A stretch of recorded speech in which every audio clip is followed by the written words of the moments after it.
चलिए, तो today we are here to discuss one of the simplest subject, जिसका नाम है क्या, अकाउंटेंसी। ठीक,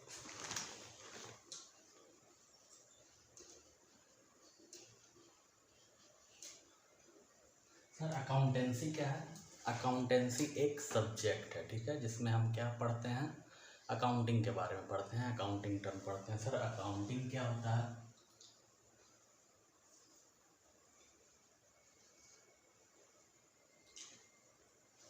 ये कौन है? मिस्टर ए है, ठीक। और ये कौन है? ये बच्चे हैं, और ये इनकी माँ है, मिसेस बी। ठीक, ये कौन है? मिस्टर ए, और ये कौन है? मिसेस बी, इनकी मदर। अब मिसेस बी क्या की, इनको 1000 रुपये पकड़ाएंगे, 1000 रुपये पकड़ाएंगे, और क्या बोली कि घर का क्या लेते आओ, राशन लेते आओ। ठीक, मिस्टर ए 1000 रुपये लेके कहाँ चले गए? शॉप पे चले गए। अब शॉप पे जाने के बाद 1000 रुपये का जो भी इनको राशन की ज़रूरत थी वो क्या उठा के अपने कैरी बैग में डालने लगे। ठीक है, उसके बाद से जब शॉप पे बिल कराने गए तो बिल काउंटर पे इनको क्या मिला? रिसिप्ट दिया, जिसमें सारा का सारा क्या लिखा हुआ था? अमाउंट लिखा हुआ था कि कितने रुपए का कौन सा सामान है। ठीक है, यहाँ तक समझ में आया? उसके बाद से फिर जब सामान खरीद लिए तो दोबारा कहाँ आएंगे, कहाँ जाएंगे? मिस्टर ए घर जाएंगे अपने, और कहाँ जाएंगे? जब घर जाके इनको दोबारा क्या किया, मिसेस बी को जो कैरी बैग लिए थे वो देंगे। तो मिसेस बी क्या बोल रही हैं कि तुम्हारे ऊपर हमको रत्ती भर भी क्या भरोसा नहीं है, तुम हमको क्या दिखाओ, रसीद दिखाओ कि कितना रुपया तुम कहाँ पे खर्च किए हो, किस सामान पे। ठीक है, तो मिस्टर बी मिसेस बी को क्या, मिस्टर ए मिसेस बी को क्या देंगे? वो रिसिप्ट पकड़ाएंगे कि देखिए ये खर्चा हुआ है। ठीक है, दिए, मिसेस बी देखी, रिसिप्ट पे सब कुछ मेंशन था, और लास्ट में लिखा हुआ था 900 रुपया। लास्ट में टोटल कितना लिखा हुआ था रसीद का? 900 रुपया लिखा हुआ था। मिसेस बी हैरान, 100 रुपया कहाँ गया, 100 रुपये का हिसाब दो। तो मिस्टर ए क्या कह रहा है? मिस्टर ए बोले यारे इतना धूप में हम पैदल जाएंगे, तो हम क्या किए थे, 50 रुपये यहाँ से लगाया जाने का और 50 रुपये वहाँ से आने का, 100 रुपये वहाँ हमारा खर्च हुआ है किराए में। ठीक, तो 100 रुपया हो गया, टोटल 1000 रुपये का हिसाब मिस्टर ए क्या किए, मिसेस बी को दे दिए। और ये हिसाब जो वर्ड सुन रहे हैं ना, ये कैसे आया, कहाँ से आया? यही होता है अकाउंटिंग। ठीक है, अकाउंटिंग की वजह से ही हिसाब वाला वर्ड क्या है, पॉसिबल है। अकाउंटिंग का मतलब ही वही होता है। ठीक, तो होप सो आपको समझ में आया होगा कि अकाउंटिंग हम पढ़ने क्यों जा रहे हैं, अकाउंटिंग होता क्या है। ठीक, सर अकाउंटिंग की डेफिनेशन बता दीजिए। अकाउंटिंग में सबसे पहला स्टेप आता है क्या, आइडेंटिफाइंग। आइडेंटिफाइंग में क्या होता है? आइडेंटिफाइंग में हम लोग क्या आइडेंटिफाई करते हैं, किसको? आइडेंटिफाइंग स्टेप में आइडेंटिफाई करते हैं इवेंट्स में से ट्रांजैक्शन को पता करते हैं कि कौन सी इवेंट ट्रांजैक्शन बनती है और कौन सी इवेंट ट्रांजैक्शन नहीं बनती है। जैसे कि आपको एक एग्जांपल के तौर पर मैं समझाता हूँ। ये कौन है? मिस्टर एक्स है, मिस्टर एक्स हैं, और ये क्या है, कंपनी है। मिस्टर एक्स इस कंपनी के क्या है, वेल स्किल्ड एम्प्लॉय है। ठीक है, मिस्टर एक्स इस कंपनी के स्किल्ड एम्प्लॉय हैं, और एक दिन जा रहे थे मिस्टर एक्स किससे, कार से जा रहे थे। अब कार से क्या हुआ, पोल से लड़ गई कार, और लड़ गई तो एक्सीडेंट हो गई कार की। एक्सीडेंट में मिस्टर ए बेचारे चल बसे, भगवान को प्यारे हो गए। अब मिस्टर ए चल बसे, और तो कंपनी का क्या हुआ, नुकसान हुआ ना। कंपनी इनके वजह से प्रॉफिट में जा रही थी, कंटिन्यूसली प्रॉफिट में जा रही थी कंपनी। अब ये नहीं रहे तो कंपनी को झटका लगेगा कि नहीं? ठीक है, लेकिन कितने का लगा, कितने का नुकसान हुआ कंपनी का, ये इसमें पता चल पा रहा है? नहीं चल पा रहा है। आखिर मिस्टर ए की डेथ से कंपनी को कितना नुकसान हुआ, कोई बता पाएगा? कोई ज्योतिषी बैठा हुआ है यहाँ पे? नहीं, तो नहीं बैठा हुआ है, तो इसको हम रिकॉर्ड कर सकते हैं, ये ट्रांजैक्शन बन पाया, नहीं बन पाया। तो इसकी रिकॉर्डिंग नहीं होगी बुक्स ऑफ अकाउंट में। ये घाटा तो हुआ कंपनी का, लेकिन हम चाह कर भी उसको बुक्स ऑफ अकाउंट में रिकॉर्ड नहीं कर सकते हैं, क्योंकि इसको in the term of money measure नहीं कर सकते हैं। ये इवेंट ट्रांजेक्शन नहीं बन पाया, ठीक है। इसी चीज़ को हम क्या करते हैं, आइडेंटिफाई करते हैं, ये कहानी की रिकॉर्डिंग नहीं हो पाएगी। लेकिन अब इसी में थोड़ा सा ट्विस्ट ले आते हैं।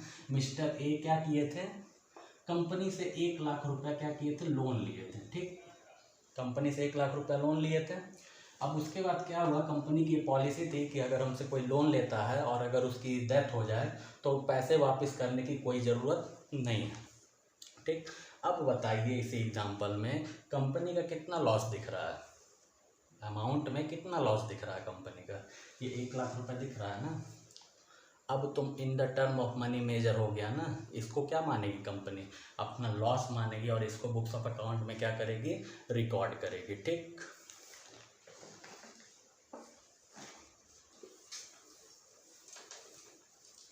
तो समझ में आया पहला स्टेप। दूसरा स्टेप होता है क्या, मेजरिंग। हम मेजर कैसे करते हैं, इन द टर्म ऑफ मनी, ठीक है। मेजर कैसे करना है हम लोग को, इन द टर्म ऑफ मनी।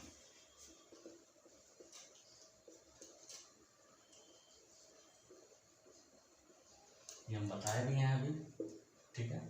वो ए वाला भी जो एक्स वाले एग्जांपल दिए थे, एक्स की डेथ हो गई थी, लेकिन हम उसको मनी के टर्म में मेजर नहीं कर पा रहे थे पहले एग्जांपल में, तो उसकी रिकॉर्डिंग नहीं किए थे। और दूसरे वाले कंडीशन में हम लोग मनी के टर्म में मेजर कर लिए थे, तो उसकी रिकॉर्डिंग भी हुई थी, ठीक। थर्ड स्टेप आता है रिकॉर्डिंग। इसको हम लोग क्या, प्राइमरी बुक भी बोलते हैं, और जर्नल एंट्रीज, ठीक। सर ये नाम तो सुना हुआ लग रहा है, जर्नल एंट्रीज। देखो प्राइमरी बुक इसको इसलिए बोला जाता है क्योंकि ये दोनों जो स्टेप है, इसमें हम क्या कर रहे हैं, बस अपने दिमाग में सोच रहे हैं कि इवेंट ट्रांजेक्शन बनेगा कि नहीं बनेगा, इसकी रिकॉर्डिंग होगी कि नहीं होगी। ये दोनों कहाँ चल रहा है, बस हमारे माइंड में चल रहा है। और ये रिकॉर्डिंग जो है, ये पहला स्टेप आता है जिसमें हम अपने ट्रांजेक्शन्स को बुक्स ऑफ अकाउंट में सबसे पहली बार क्या करते हैं, रिकॉर्ड करते हैं, मेंशन करते हैं, ठीक है। इसीलिए इसको क्या नाम दिया गया, प्राइमरी बुक, ठीक। और इसको किस फॉर्म में रिकॉर्ड करते हैं, जर्नल एंट्री। जो रिकॉर्ड करते हैं उसको क्या नाम देते हैं, जर्नल एंट्री नाम देते हैं, ठीक है। उसके बाद अगला स्टेप आता है क्लासीफाइंग। इसमें हम लोग प्रिपेयर करते हैं क्या, लेजर अकाउंट, ठीक। लेजर अकाउंट क्या होता है सर, ये बताइए, ये कौन है, मिस्टर बहुत हो रहा है, चलो अब मिस पी है, ठीक। मिस पी है। अब मिस पी के पास में एक शॉप है, घर के पास में शॉप है इनके। अब ये शॉप पे 10 बार जाती हैं, 10 बार क्या 100 बार जाती हैं दुकान पे, कुछ ना कुछ इनका जो सामान घटा रहता है, ठीक।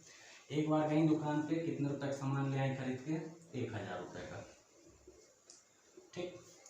फिर अगली बार गई, फिर 1000 का सामान ले आए और 500 रुपया उस दिन पेमेंट कर दी, चाहे 1000 कर दी, ये वाला 1000 रुपये पैसा दी और 1000 रुपये का फिर सामान ले आए उधर। फिर गई 500 रुपये का फिर सामान खरीद के ले आए। होता है ना कि उधारी चलता है, खाता चलता है, कई लोग अरे खाते में लोग लिख देना, ठीक है। अब खाता चलते चलते तो खाता बुक ऐप भी आ गया, हाँ, उन्हीं लोग की वजह से आया, ठीक। और इन्हीं लोग की वजह से हम लोग पढ़ भी रहे हैं ये चीज़। तो ये बताइए, मिस पी नहीं ना जाएंगी, बीच में हज़ारों कस्टमर गए होंगे, बीच में इधर भी हज़ारों कस्टमर गए होंगे, सबकी जर्नल एंट्री लाइन से रिकॉर्ड हुई होगी, ठीक है। तो अब मिस पी गई एक दिन और जाके क्या बोली, हमारा हिसाब बता दो, हमको भूल गया है कि कितना रुपया हमको देना था, तुम हमको हिसाब बता दो, हम तुमको आज पेमेंट करेंगे, मेरे पास आज क्या पैसा है, ठीक है। तुम अपना हिसाब बताओ, हिसाब किताब आज बराबर कर लो, ठीक। अब ये बताइए, इसमें जो है खोज पाएगा शॉप वाला, खोज तो लेगा, लेकिन इतना मगजमारी क्यों करना, इतना क्रिटिकल, मतलब पूरा उसमें लाखों ट्रांजेक्शन में कहाँ से खोज पाएगा वो, ठीक है। बहुत ज़्यादा क्या दिक्कत फेस करना पड़ेगा, क्योंकि मिस पी नाम से बस यही नहीं होंगे, और भी कई कस्टमर आए होंगे जिनका नाम सेम होगा, ठीक है। तो मिस पी जिस दिन खरीदी है सामान, जिस दिन ट्रांजेक्शन हुआ है, उसी दिन अगर शॉप वाला मिस पी का खाता मेंटेन कर लेता, ठीक, कि जब बिका है सामान तो 2 सेल्स 1000, फिर सामान ले गई 2 सेल्स 1000 और 1000 रुपये बाई कैश पे भी कर दी, फिर 2 सेल्स 500 रुपये फिर सामान खरीद के ले गई। तो अगर इस तरह से मेंटेन किया रहता दुकान वाला और मिस पी आके बोली रहती कि मेरा खाता बताओ कितना रुपया मेरा बाकी है, तो हम क्या करते हैं 2500 माइनस 1000 कितना हुआ 1500 रुपये बाई बैलेंस, ठीक है। 1500 रुपये क्या बोलते हैं कि 1500 रुपये तुम निकालो। ये आके क्या कह रहे हैं हमसे कि हमको नहीं याद है कि कितना रुपया तुम्हारा बाकी था, ये हमको क्या दगाबाजी कर रही हैं हमसे, ठीक है। तो जब मिस पी आई होंगी तो शॉप वाला गाना गा रहा होगा, कौन सा गाना गा रहा होगा, दगाबाज रे दगाबाज रे मिस पी तू है दगाबाज रे। चलिए ठीक है। तो दगाबाजी कौन नहीं होने देगा, लेजर अकाउंट में होने देगा, ठीक है। लेजर अकाउंट है तो आप सुरक्षित हैं। समझ में आया लेजर अकाउंट का क्या काम होता है। इसके बाद क्लासीफाइंग के बाद आता है समराइजिंग। समराइजिंग किसमें करते हैं हम लोग, ट्रायल बैलेंस। अच्छा, जो मिस पी का जो हम लोग खाता बनाए थे उसमें 2 सेल्स, चलो ये सब छोड़ दो, बाई बैलेंस कितना आया था 1500 आया था। अब ये बताइए, आज आ रही हैं मिस पी, शाम में भी आए, कल भी आए, परसों भी आए, अब आते आते एकदम छोड़ दी मेरे दुकान पे आना ही। अब ना हम उनसे पैसा मांगना भी भूल गए और वो हमको पैसा देना भी भूल गए, ठीक। लेकिन हम दोनों तो भूल गए, लेकिन ये लेजर अकाउंट पे जो लिखा हुआ है ये नहीं ना मिट जाएगा, ठीक है। तो साल के अंत में जब हम अपने बुक्स ऑफ अकाउंट क्लोज कर रहे थे तो उस समय लेजर अकाउंट भी तो क्लोज किए होंगे, और जब लेजर अकाउंट क्लोज किए हैं तब हमको क्या दिख रहा है, मिस पी अभी 1500 रुपये अभी हमारा नहीं दिए हैं, तो नहीं दिए तो छोड़ दें। नहीं तुम छोड़ दोगे, धंधा बंद करवाओगे, ऐसे ही छोड़ते रहोगे तब तो पता चला एक दिन बिजनेस छोड़ना पड़ जाएगा तुम, ठीक है। तो मिस पी से 1500 रुपये हम वसूलेंगे। तो जो ऐसे बैलेंसेज, जो क्लोजिंग बैलेंसेज जो भूल गए हैं, जो या फिर जो साल के अंत में जब बुक्स ऑफ अकाउंट क्लोज हो रहे हैं तो जो बैलेंस बच रहे हैं, ऐसे बैलेंसेस को कहाँ ट्रांसफ़र करते हैं, ट्रायल बैलेंस में ट्रांसफ़र करते हैं। लेकिन सारा चीज़ क्या करते हैं, नोट करते हैं कि कौन कौन सी चीज़ें अगले साल के बुक्स ऑफ अकाउंट में जाने वाली हैं, ठीक। तो यही नहीं, जिन जिन चीज़ का बैलेंस बचता है, सबका परचेज हो गया, सेल हो गया, कैपिटल हो गया, सब कुछ जिसका लेजर अकाउंट में बैलेंस बच रहा है वो चीज़ें ट्रायल बैलेंस में जानी है, ठीक। समराइजिंग के बाद क्या आता है, इंटरप्रिटेशन।